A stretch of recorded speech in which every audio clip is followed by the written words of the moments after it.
நீ காலை வேப்பிலை ஜூஸ் தான் குடிக்க போகிறோம். பாப்பாவுக்கு வேப்பிலை ஜூஸ்னு என்னன்னே தெரில. குடிக்கும்போது எப்படி இருக்கான்னு பார்ப்போம். ஜூஸ் எப்படி இருக்கும்? தூஃபைக்கும் சொல்லிடு. சூப்பராக இருக்கும். தூஃபைக்கும்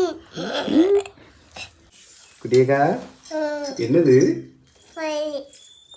வேப்பலை பேப்பரை ஜூஸா? ஜூஸ் ஜூஸ் எப்படி இருக்கும்? தூஃபைக்கும் குடிப்பியா? குப்பை எப்படி குடிப்பா? டும் ஜம் ஜம்னு குடிப்பியா?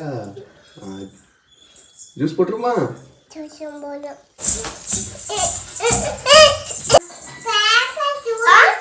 சரி வா. ஏய் குட்டியக்கா எங்கே போகிறான்? பேப்பர் ஜூஸ் ஆ ஒச்சு கொண்டோ வரேன்டா தூஃபைக்கும் தேக்கு கொண்டோ கொண்டு வரேன்டா. ஜூஸ் கொஞ்சம் வேணுமா நிறைய வேணுமா?